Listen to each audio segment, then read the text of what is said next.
December 16th, 1944. 5:30 a.m. The Ardennes Forest, Belgium.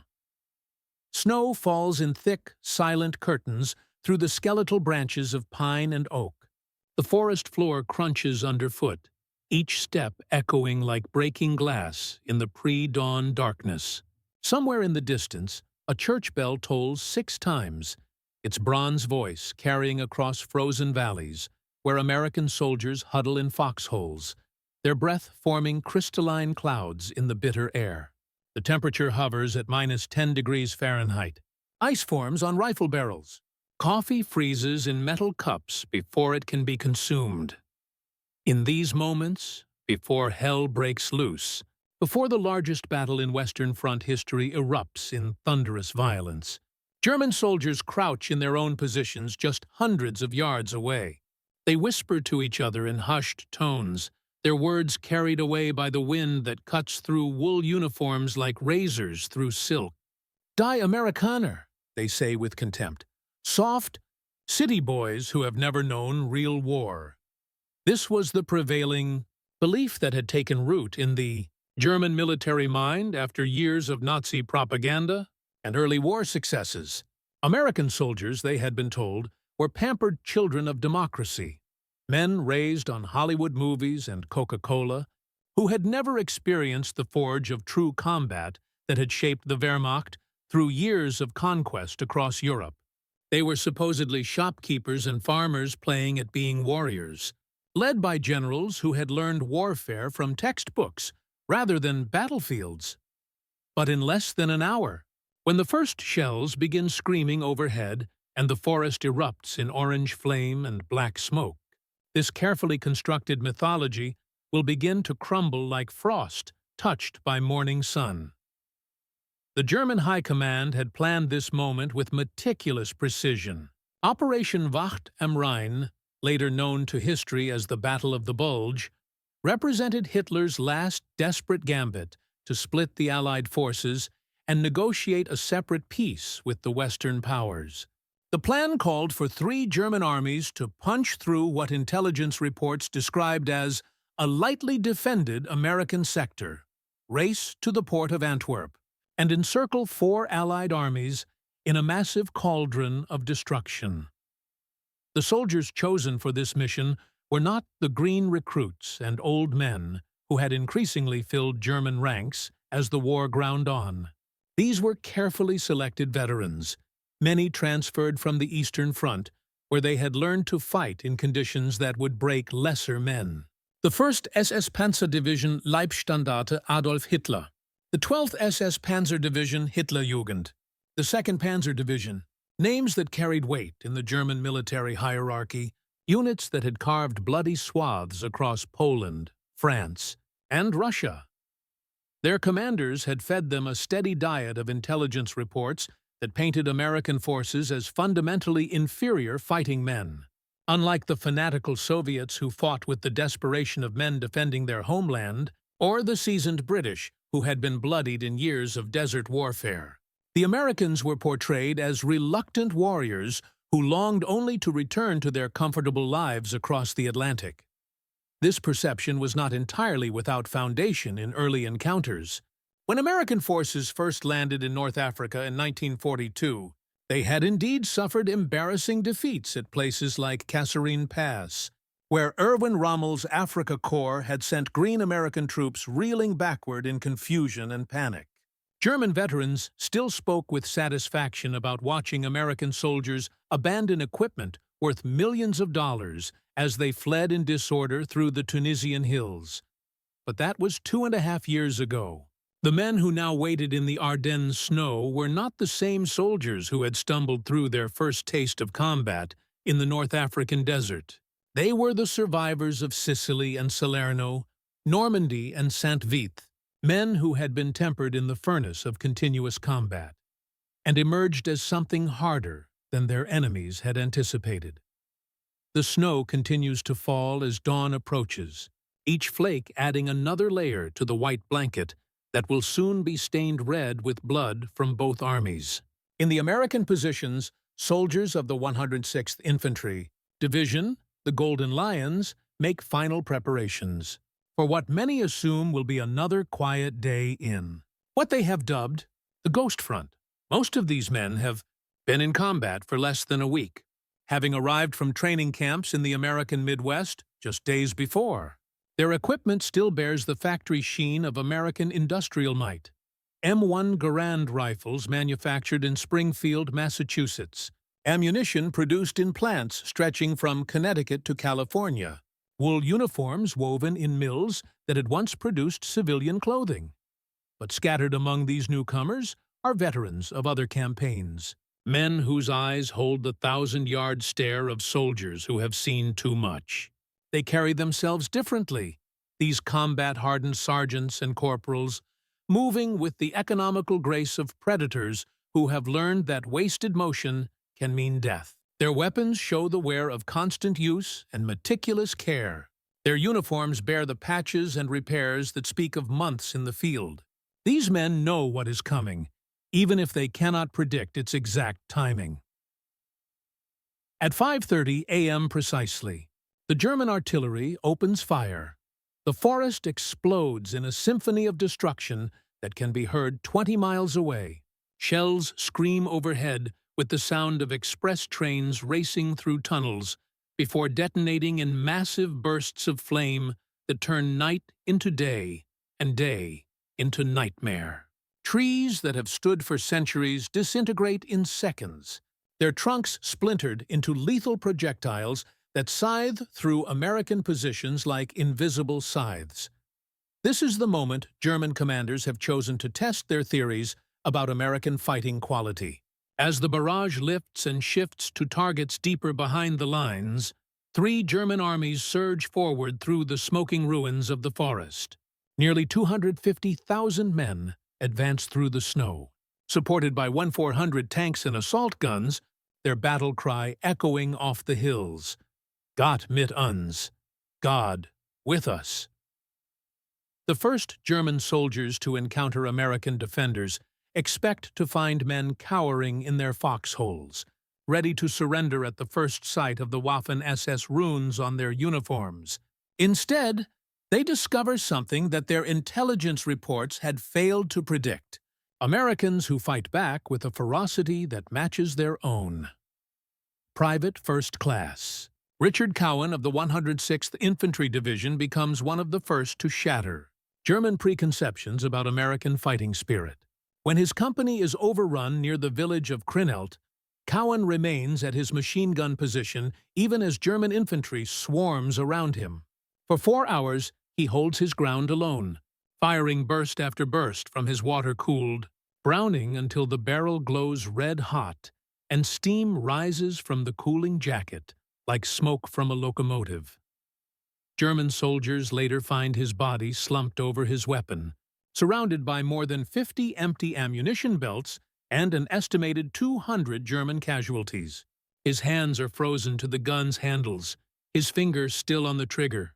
This is not the behavior of a soft soldier raised on comic books and soda pop. This is the action of a man who has made a conscious decision to die rather than yield ground to his enemies. Similar scenes play out across the expanding battlefield as American units, many of them encountering combat for the first time, discover reserves of courage and determination that surprise even themselves. The 28th Infantry Division, already bloodied in earlier fighting through the Hurtgen Forest, digs in along the Our River and refuses to be dislodged despite being outnumbered 3-1. The 9th Armored Division's Combat Command R fights a desperate delaying action through the towns of Echternach and Berdorf, trading space for time while inflicting casualties that German commanders had not anticipated. But it is in the town of Bastogne that the true test of American resolve will be written in letters of fire and blood. Bastogne sits at the center of a road network that German forces must control if their offensive is to succeed. 7 highways converge on this small Belgian market town, making it a strategic prize worth any price in blood. German planners have allocated the 47th Panzer Corps to capture Bastogne quickly, bypass any resistance, and continue racing toward the Meuse River and ultimately Antwerp. They expect the town to fall within hours. Instead, they encounter the 101st Airborne Division, the Screaming Eagles, men who had parachuted into Normandy on D-Day and fought their way across France in a series of increasingly desperate battles. These are not the parade ground soldiers of German imagination.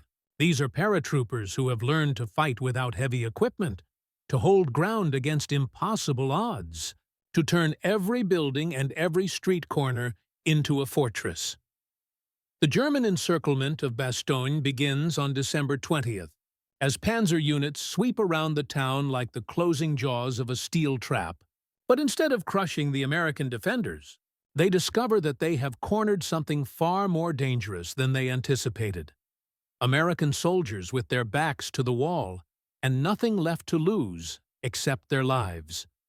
The siege of Bastogne becomes a microcosm of everything German intelligence had gotten wrong about American fighting quality. Cut off from supply lines, surrounded by enemy forces, outnumbered and outgunned, the American defenders should, according to German military doctrine, surrender or be annihilated. Instead, they transform the town into a killing ground, where German attacks shatter like waves against granite cliffs. German soldiers advancing through Bastogne's streets encounter Americans fighting from positions they have transformed into miniature fortresses. Buildings become bunkers. Cellars become command posts. Garden walls become firing positions. Every advance costs blood. Every street corner requires a separate assault. Every building must be cleared room by room with grenades and bayonets. The symbolic object that comes to represent American abundance and determination in German minds is neither a weapon nor a piece of equipment, but something far more prosaic, a chocolate bar. American soldiers carry Hershey's chocolate bars as part of their standard rations, small rectangles of sweetness wrapped in brown paper and aluminum foil.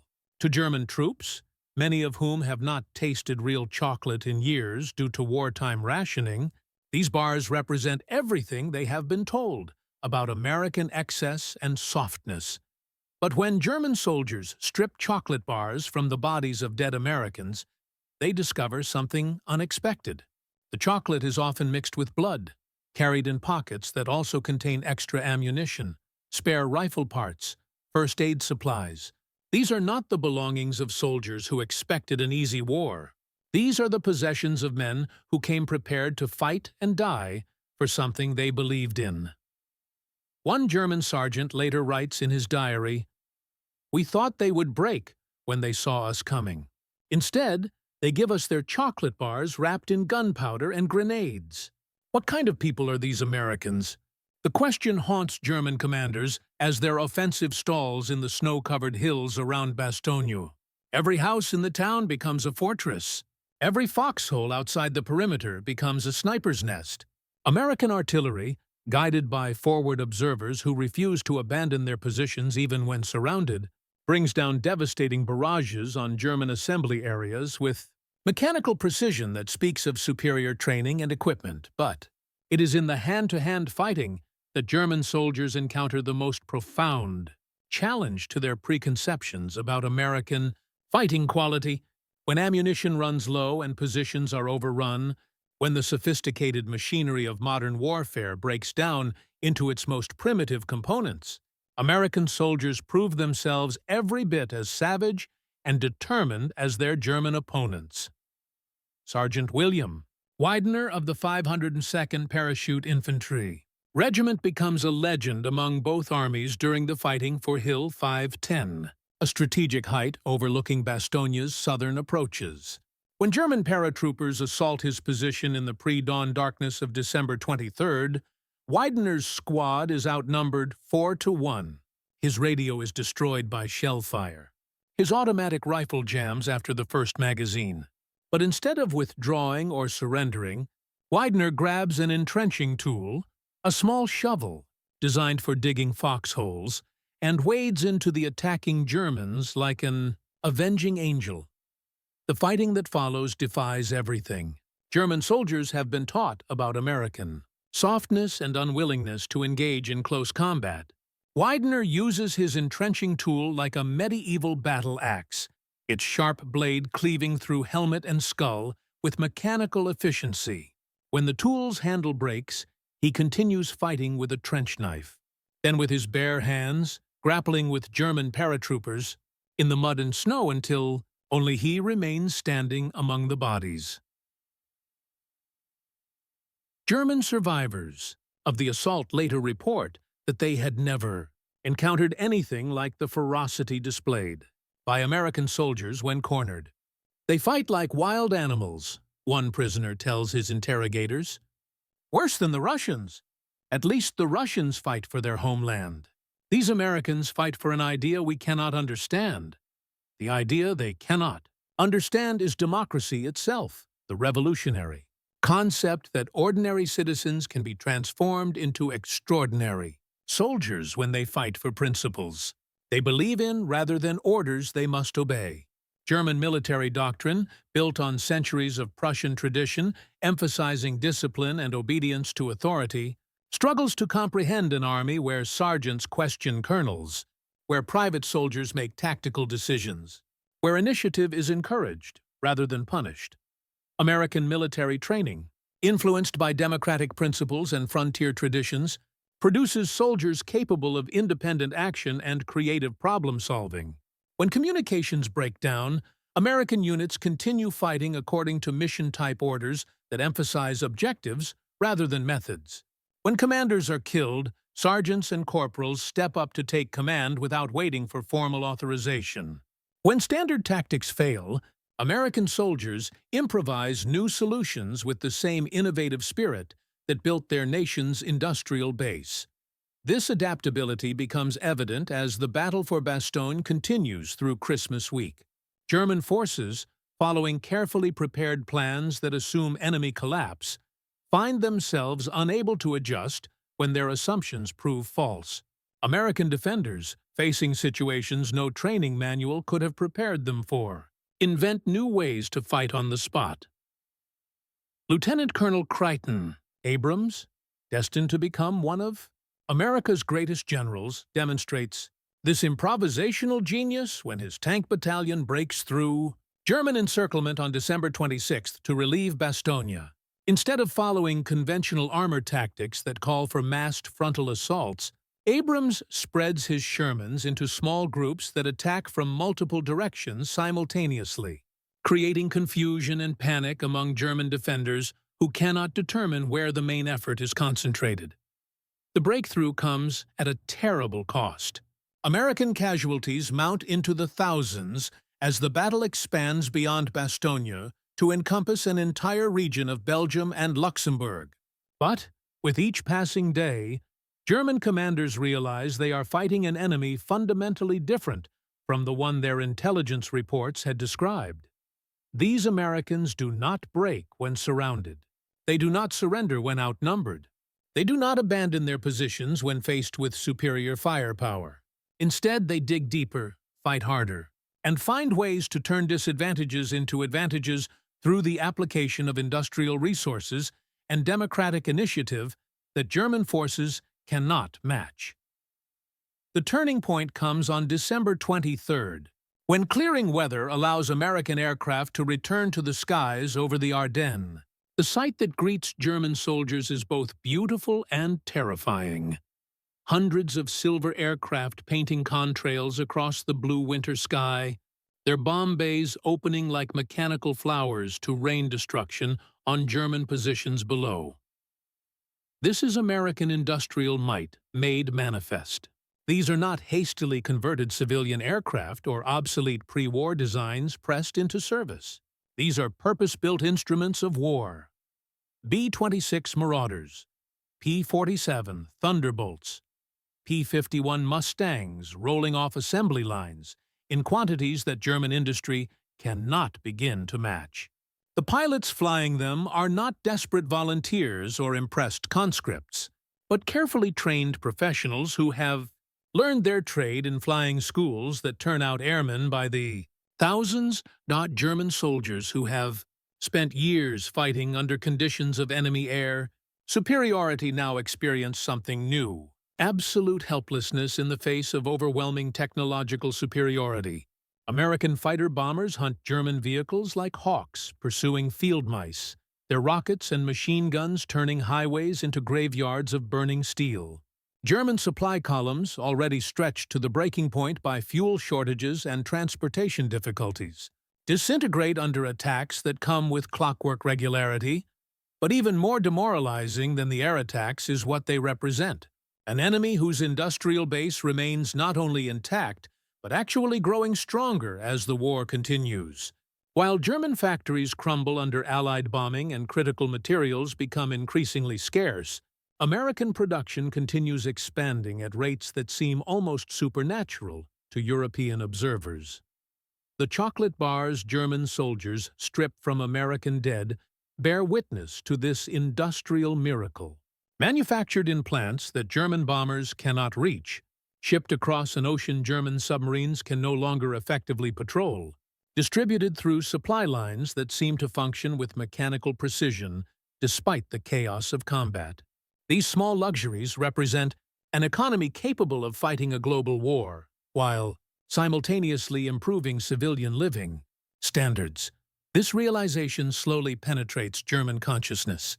As the Battle of the Bulge continues through the final days of December, the soldiers they are fighting are not desperate men clinging to the last resources of a failing society. They are the armed representatives of a civilization whose productive capacity dwarfs anything Europe has ever known, whose military potential has barely begun to be tapped. Private Hans Richter of the 12th SS Panzer Division writes in his diary on December 28th, "We capture American supply dumps that contain more food than our entire regiment has seen in months. Their soldiers throw away equipment we would fight each other to possess. Their wounded are evacuated in aircraft while ours die in the snow. How can we defeat such wealth?" The question haunts German commanders as their offensive definitively stalls and then begins to reverse. American reinforcements arrive in quantities that seem impossible. Entire divisions moved hundreds of miles in days, complete with their vehicles, weapons, and supplies. Fresh units take the places of exhausted defenders with efficiency that speaks of logistical capabilities German planners had never fully appreciated. The 3rd Armored Division appears seemingly from nowhere to block German advances toward the Meuse River. The 82nd Airborne Division materializes on the northern shoulder of the Bulge, like an army conjured from winter air.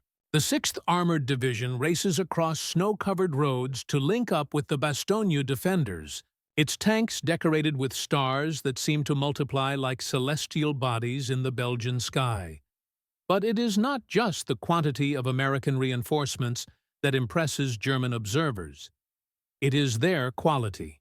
These are not the green recruits who stumbled through North Africa in 1942. These are seasoned combat veterans who have learned their trade in the unforgiving schools of Sicily and Normandy, Italy and France. They move with the confidence of professionals who have mastered their craft. They fight with the controlled aggression of predators who have learned to kill efficiently and without emotion. The 18th 4th Armored Division's attack to relieve Bastogne becomes a textbook example of combined arms warfare executed with precision that German staff officers grudgingly admire. Tank and infantry units coordinate their movements with radio discipline that allows them to shift tactics instantaneously in response to changing conditions. Artillery support arrives with mathematical precision, guided by forward observers who call down fire missions with the casual competence of men ordering coffee in a restaurant. When German panzer units attempt to counterattack these advancing Americans, they discover opponents who have learned to use their technological advantages with tactical sophistication that negates traditional German superiority in armored warfare. American tank crews, supported by unlimited ammunition and fuel supplies, engage German panzers in running battles that exploit superior mobility and firepower rather than attempting to match German armor thickness. With American steel, The M4 Sherman tank dismissed by German intelligence as inferior to Panther and Tiger tanks proves devastatingly effective when employed in the American manner. Instead of seeking one-on-one duels with heavier German vehicles, Sherman crews attack in coordinated groups that overwhelm individual panzers through superior numbers and tactical flexibility. When one Sherman is knocked out, two more appear to take its place. When German tanks are destroyed, there are no replacements available. This profligate use of material resources reflects an approach to warfare that German military tradition struggles to comprehend. Trained in a culture that prizes economy of force and careful husbanding of scarce resources, German commanders watch in amazement as Americans expend ammunition and equipment at rates that would bankrupt European armies within weeks. But the expenditure is not wasteful. It is calculated. American military doctrine, influenced by industrial management principles, treats warfare as a production problem requiring the efficient application of resources to achieve desired outcomes. If destroying a German strongpoint requires expending 10 times as much ammunition as German doctrine would consider necessary, American commanders do not hesitate to authorize the expenditure. If clearing a road requires sacrificing equipment worth hundreds of thousands of dollars, the calculation is made without sentiment or hesitation.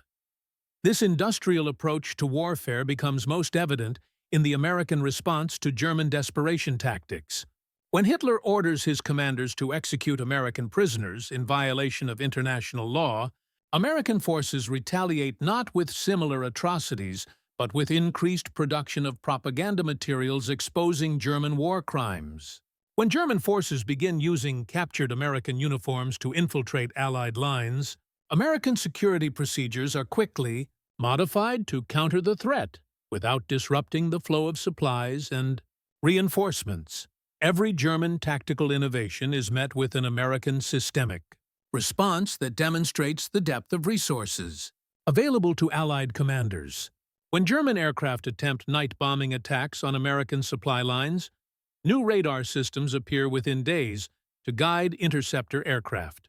When German saboteurs target fuel dumps, American engineers construct new facilities faster than they can be destroyed. When German propaganda attempts to demoralize American troops, counter-propaganda materials are produced and distributed with industrial efficiency. The chocolate bar emerges again as a symbol of this systematic approach to warfare. When German intelligence discovers that American morale remains high despite heavy casualties, they attempt to explain it through their traditional understanding of warrior culture: superior leadership, unit cohesion, ideological indoctrination. But captured American documents reveal something different: detailed logistical plans that ensure every soldier receives not just adequate food and medical care, but small luxuries that maintain connection to the civilian world they are fighting to defend.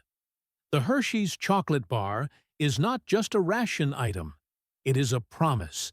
It represents an American commitment that soldiers fighting on foreign battlefields will not be forgotten or abandoned by the society that sent them to war.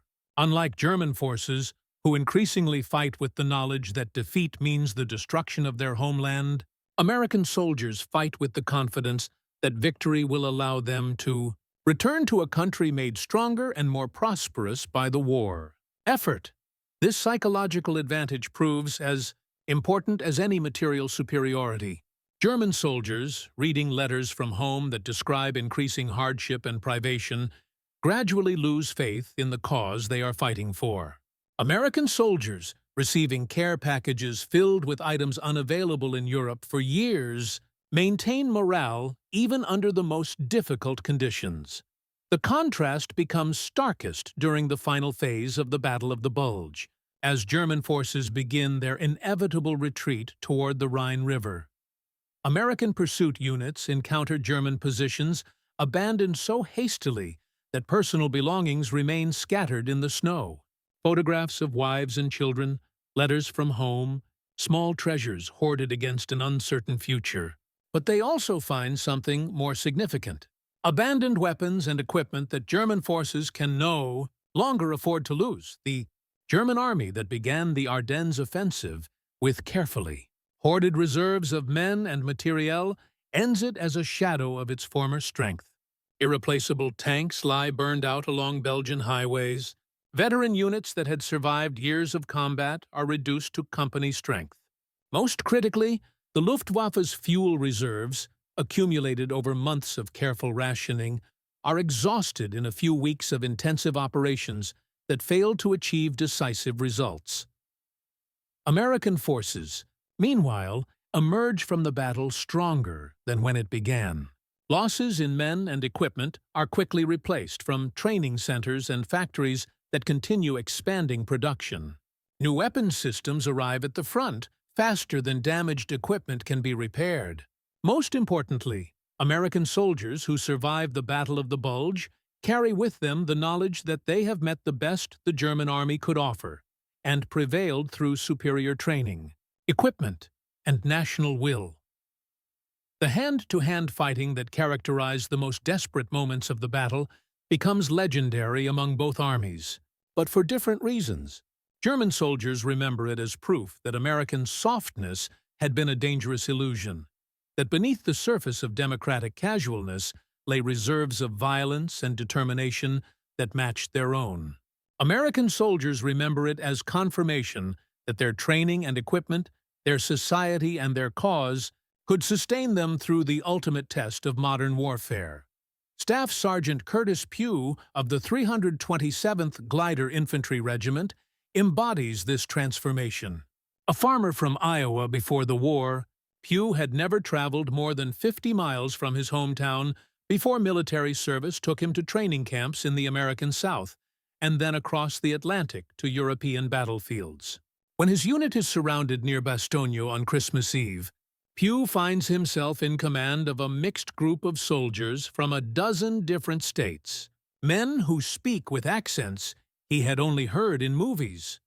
But when German paratroopers assault their position in the pre-dawn darkness, these regional differences disappear in the face of shared purpose.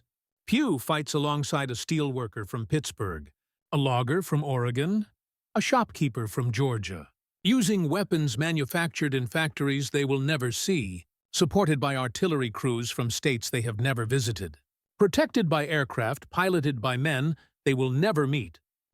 This is the essence of American strength that German intelligence had failed to understand. Not the fighting quality of individual soldiers, impressive as that proves to be, but the systematic integration of diverse resources and capabilities into a unified instrument of national will. The chocolate bar in Pugh's pocket, manufactured in Pennsylvania and shipped to Belgium through a supply chain spanning 2 continents, represents more than candy. It represents a civilization capable of projecting its power across oceans while maintaining the industrial base that makes such projection possible. When the Battle of the Bulge finally ends in late January 1945, German forces have been pushed back to their starting positions with losses they cannot replace. More than 100,000 German casualties lie buried in Belgian snow or crowd Allied prison camps. Nearly 800 German tanks and assault guns have been destroyed or abandoned. The Luftwaffe's carefully hoarded fuel reserves are exhausted, its pilot training program decimated by losses that cannot be sustained. American casualties are also severe. More than 80,000 men killed, wounded, or missing in action. But the difference lies in replacement capacity. American training centers are already producing new soldiers to fill depleted ranks. American factories are increasing production quotas to replace lost equipment. American logistics networks are adapting to support the final offensives that will end the war in Europe. The perception of American softness that had sustained German morale through years of increasingly desperate fighting dies in the snows of the Ardennes forest. In its place emerges a new respect for an enemy whose strength lies not in martial tradition or ideological fanaticism, but in the systematic application of democratic principles and industrial resources to the problems of modern warfare. German prisoners interrogated after the battle consistently express amazement at American material abundance and organizational efficiency. They describe supply dumps that contain more resources than entire German divisions possess, medical facilities that would be considered luxurious by European standards, communications equipment that allows coordination across vast distances with reliability they had thought impossible. But more than material superiority, they remember the fighting quality of individual American soldiers who refused to conform to propaganda stereotypes.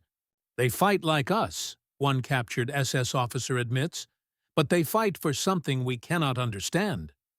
When we fight because we must. When they fight because they choose to. This choice, the democratic principle, that citizens can become soldiers while retaining the critical thinking and individual initiative that democracy requires, proves to be America's secret weapon. In the Battle of the Bulge, German military doctrine, based on hierarchical command structures and unquestioning obedience, produces tactically proficient soldiers who struggle to adapt when their commanders are killed or their plans fail. American military doctrine, influenced by democratic traditions and frontier individualism, produces soldiers capable of independent action and creative problem-solving. The transformation is visible in the landscape of Belgium and Luxembourg as spring arrives, and snow melts to reveal the detritus of battle. German equipment lies scattered across the countryside like the bones of some prehistoric beast. Broken tank tracks, abandoned artillery pieces, personal equipment discarded in the haste of retreat. But American positions show signs of systematic improvement even during the most desperate fighting. Carefully constructed defensive positions, organized supply dumps, field hospitals equipped with the latest medical technology. This attention to systematic improvement reflects a fundamental difference in national character that the Battle of the Bulge had exposed. German military culture, influenced by romantic notions of warrior heroism, emphasized individual courage and tactical brilliance as the keys to victory. American military culture, influenced by industrial management principles, emphasized systematic preparation and logistical superiority as the foundations of success. The chocolate bar becomes, in this context, more than a symbol of abundance. It becomes a symbol of systematic care for individual soldiers that reflects democratic values applied to military organization.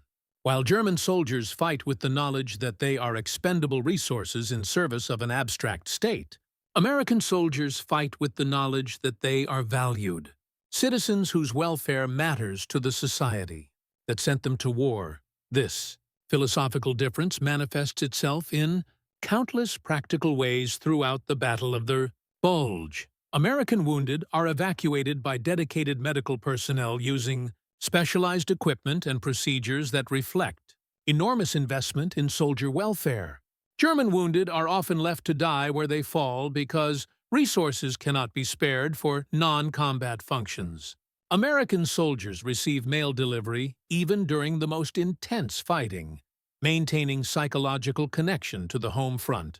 German soldiers increasingly fight without word from families whose cities are being destroyed by Allied bombing.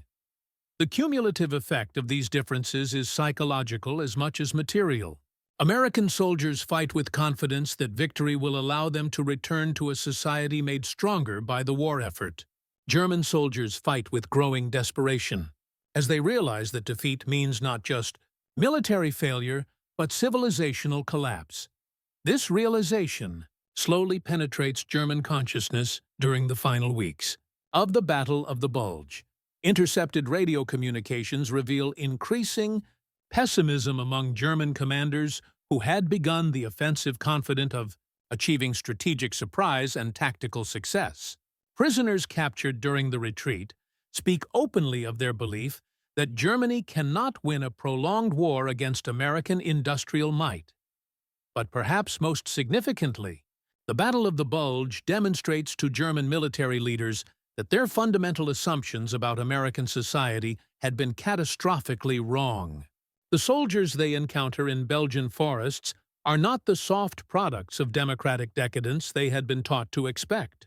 They are the armed representatives of a civilization that has learned to combine individual freedom with collective purpose, democratic values with military efficiency, abundance with discipline, the hand-to-hand fighting that occurs when ammunition runs low and positions are overrun, reveals American soldiers capable of violence every bit as controlled and effective as their German opponents. But unlike German soldiers, who fight with the mechanical obedience of men following orders, American soldiers fight with the conscious determination of citizens defending chosen principles. This distinction becomes clear in the aftermath of battle. When American soldiers consistently treat German prisoners according to international law, despite provocation, maintain